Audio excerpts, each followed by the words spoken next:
RL Location Automobile. Pour toutes vos locations de voitures et utilitaires en Guadeloupe, faites appel à RL Location Automobile. Avec RL Location Automobile, réservez en toute tranquillité, 7 jours sur 7, 24 heures sur 24. RL Location vous propose une large gamme de voitures et d'utilitaires au meilleur prix sur le site internet www.rl-location.com.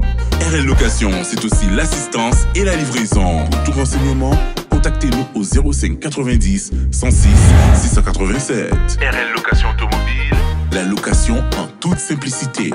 Ce moment chez RL Location, véhicule catégorie A à partir de 14 € par jour et véhicule catégorie C à partir de 50 € par jour. Nouvelle-Calédonie, actualité. Dans la nuit de dimanche à lundi, devant l'établissement L'Oasis, un agent de sécurité de 32 ans a été tué par balle. C'est le 12e homicide depuis le début de l'année dans notre pays, dont 9 par balle. Les acteurs caribéens du secteur de l'eau et de l'assainissement se réuniront à l'occasion de la conférence régionale Caribsan demain, mardi 13 et mercredi 14 juin, au Palais des Congrès de Madiana. Cet événement international réunira 15 pays de la région, une vingtaine de dignitaires issus de ces territoires et plus de 150 participants. Le CHU de Martinique, en aval de la Journée mondiale des maladies rares du mois de février dernier, organise la Semaine des maladies rares aujourd'hui, lundi 12 juin au 16 juin. Pour mieux faire connaître ces maladies, 3 temps forts auxquels est invité le public sont organisés à l'hôpital Pierre Zobda-Kittmann par le Centre de référence caribéen des maladies neuromusculaires et la plateforme Allo Maladies Rares. Il s'agit de portes ouvertes de la plateforme Allo Maladies Rares du 12 au 16 juin, de stands d'information du 12 au 16 juin de 9h à 15h en présence d'une association chaque jour et des journées portes ouvertes du CERCA. Signalons qu'une maladie rare est une maladie qui touche moins de 1 personne sur 2000, soit environ 23 000 à 30 000 en Martinique. Plus de 7 000 maladies rares ont été identifiées. Elles concernent tous les organes et toutes les spécialités. Ceci justifie l'organisation en 23 filières maladies rares nationales différentes. Beaucoup d'entre elles sont très rares et ne touchent que quelques dizaines de patients au niveau national. La rareté et la complexité de ces pathologies expliquent l'importance du retard, voire de l'errance diagnostique, qui très souvent atteint plusieurs années. La Martiniquaise Maureen a été nominée pour les BET Awards organisés par la célèbre chaîne de télévision américaine. Ce sont les téléspectateurs qui votent. Même si elle ne remporte pas de prix, c'est déjà pour cette jeune chanteuse une véritable consécration. Chanteuse de la musique des ghettos, elle affiche plus de 25 millions de vues sur YouTube. La ministre déléguée chargée des personnes handicapées, Geneviève Darius, a attribué un budget au plan 50 000 solutions qui vise à accueillir et accompagner les personnes en situation de handicap. L'État s'engage pour venir en aide aux personnes handicapées et leurs familles. 2 milliards d'euros seront débloqués d'ici 2024 à 2030. Ce budget sera consacré à la mise en place du plan 50 000 solutions qui comprend à la fois des créations de places au sein des structures d'accueil spécialisées et le déploiement de nouveaux accompagnements à domicile. Cette annonce de la ministre déléguée chargée des personnes handicapées, Geneviève Dariussec, intervient alors que les familles de personnes handicapées dénoncent précisément le manque de place dans les structures d'accueil spécialisées en France. La situation sous tension contraint d'ailleurs de nombreuses familles à envoyer leurs proches en Belgique. Avec son plan de 2 milliards d'euros, le gouvernement entend donc libérer des places pour répondre aux revendications des familles. Le choix des 50 000 solutions, qui prévoit notamment la création de places d'accueil donc, et le déploiement d'un accompagnement des personnes à domicile, sera confié aux agences régionales de santé. Nous avons reçu du ministère des Relations extérieures cubain un long communiqué dont nous vous livrons la quasi-totalité.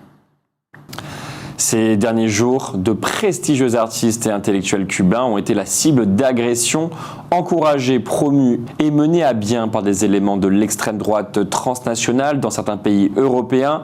Les exemples les plus récents sont le harcèlement condamnable et impuni de Duo Buena Fe dans certains espaces où il se produisait en Espagne et le retrait ignominieux de la présidence d'honneur de la rencontre, le marché de la poésie, qui doit se tenir en France, à la célèbre écrivaine Nancy Moréjon.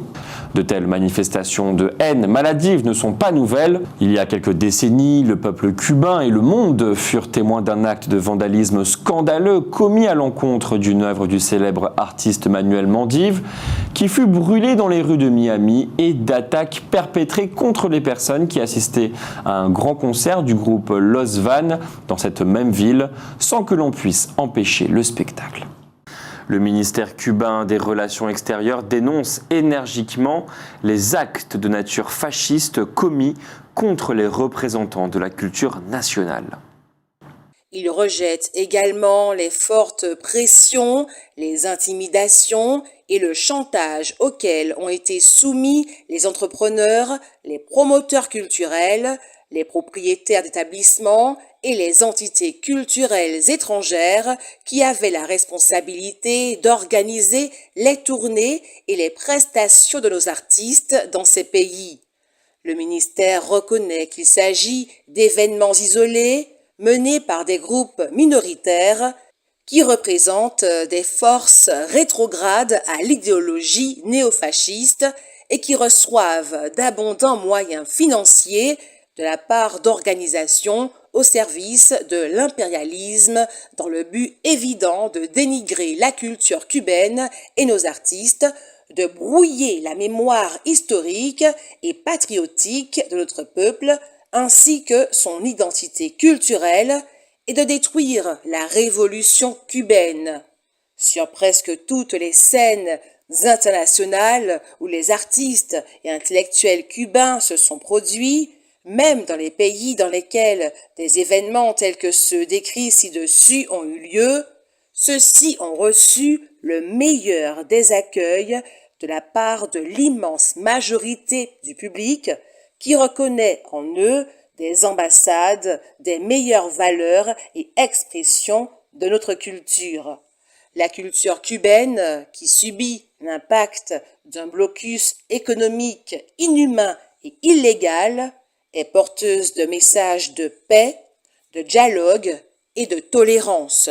Elle rejette la barbarie, la haine et la violence que les intérêts monopolistiques impérialistes tentent d'imposer depuis les États-Unis et certains des pays que les intérêts monopolistiques impérialistes tentent d'imposer depuis les États-Unis et certains des pays qui sont leurs alliés.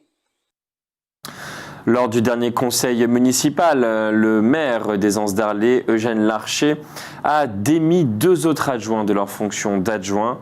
Il en avait déjà démis 2. Il n'a pas permis de débat concernant les indemnités des élus. La plateforme en ligne pour faire ses demandes de pièces d'identité est temporairement inaccessible. L'Agence nationale des titres sécurisés, l'ANTS, précise toutefois que les démarches en ligne peuvent toujours être réalisées via une méthode détournée. On le sait, les délais pour obtenir un rendez-vous, pour faire ou refaire son passeport ou sa carte d'identité sont extrêmement longs, alors que les grandes vacances approchent pourtant. À cela s'ajoute désormais un obstacle technique puisque le site de l'ANTS, l'Agence nationale des titres sécurisés, par lequel il faut normalement passer pour réaliser sa prédemande, est temporairement inaccessible. Lorsque l'on veut accéder au service en ligne, une page vierge avec un message d'erreur s'affiche. À en croire les témoignages d'internautes sur les réseaux sociaux, ce dysfonctionnement dure depuis la semaine dernière. Les démarches pour réaliser ces documents d'identité ne sont pas les seules touchées. Le site de l'ANTS sert également à effectuer toutes les démarches liées au permis de conduire ou encore à la carte grise, indispensable pour immatriculer son véhicule. La NTS a expliqué ce problème par des raisons indépendantes de sa volonté, sans pour autant donner davantage de détails. L'établissement administratif a surtout précisé que les démarches en ligne peuvent toujours être réalisées, mais via un chemin d'accès détourné. Pour cela, il faut se rendre directement à l'adresse moncompte.ants.gouv.fr/connexion. Des travaux devraient commencer dans l'espace occupé actuellement par l'ex-hôpital du Lamentin. Le maire de la ville, David Zobda, affirme que les squatteurs qui occupent actuellement ce lieu seront pris en charge. Suite à sa création en février 2023, le groupement d'intérêt public sorti de l'indivision et titrement Martinique, le GIP CITM, a tenu sa première assemblée générale d'installation vendredi dernier, le 9 juin. Le GIP, sorti de l'indivision et titrement Martinique, sera opérationnel et permettra de débloquer les problèmes d'indivision qui touchent environ 40% du foncier privé en Martinique. À travers la mise en œuvre opérationnelle de cette structure, il s'agit de renforcer l'application de la loi Letchimy, d'accompagner les familles martiniquaises à la sortie de l'indivision successorale et de constituer ou de reconstituer des titres de propriété dont l'absence provoque de grandes difficultés patrimoniales. La ressource étant insuffisante parce que victime de braconnage constant, la pêche aux oursins pourrait bien ne pas avoir lieu cette année. Samedi 10 juin, de 9h à 22h, l'espace associatif du Carbet avait organisé l'assaut Fiesta. Il s'agit d'un regroupement d'associations qui se sont présentées au public, tout en lui proposant de nombreuses animations dans l'objectif de lui procurer un moment de détente, l'assaut Fiesta. Juin vert, c'est le nom de la campagne lancée chaque année depuis 2010 par l'Institut national du cancer pour favoriser le dépistage et la prévention du cancer du col de l'utérus. Le cancer du col de l'utérus touche chaque année en France près de 3000 femmes et en tue 1100.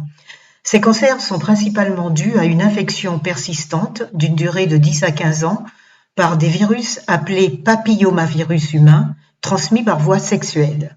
C'est l'infection sexuelle transmissible la plus fréquente dans le monde, puisque 80% des adultes sont touchés au moins une fois dans leur vie.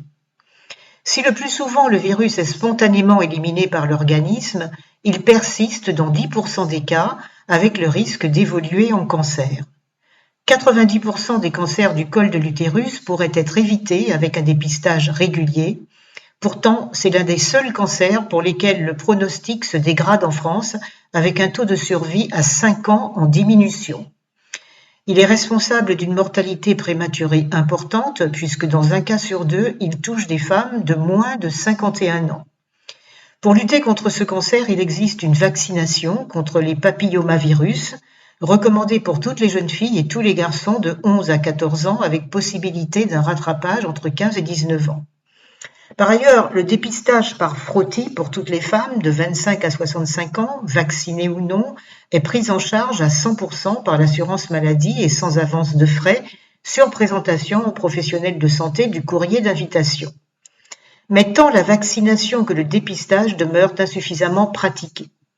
Ajoutons qu'il existe d'autres facteurs de risque du cancer du col de l'utérus, la précocité des rapports sexuels, la multiplicité des partenaires sexuels, le tabagisme, être porteur du virus VIH ou être sous traitement immunosuppresseur, mais aussi l'utilisation prolongée de contraceptifs hormonaux ainsi que certaines infections sexuellement transmissibles.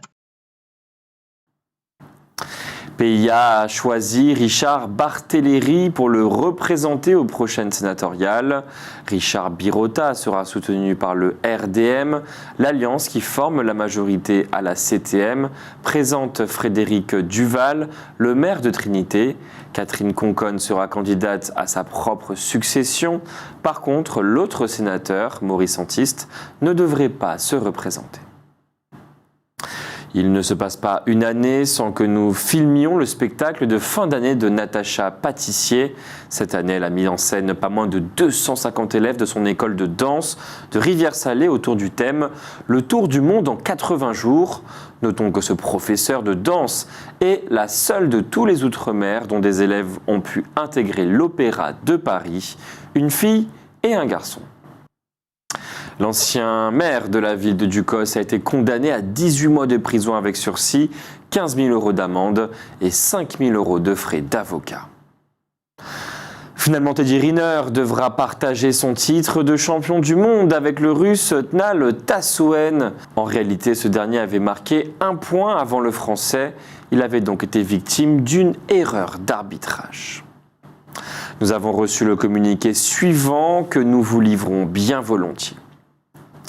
Pour tenter de nous libérer du nègre contre nègre qui nous limite, pour essayer d'échapper à la violence circulaire qui nous étouffe, je vous invite à vivre une expérience de dialogue appréciatif. Ce mercredi 14 juin à Cultura Californie, nous initierons un dialogue appréciatif autour du thème « Vivre une Martinique fière et utile ». Je vous invite à vivre la première étape de la démarche Qui fausse-nous, une démarche participative qui consiste à s'appuyer sur les forces et les ressources des individus et des communautés pour atteindre un objectif. Fin de citation. Ce communiqué est signé Olivier Jean-Marie. O-News Radio sur outremernews.fr.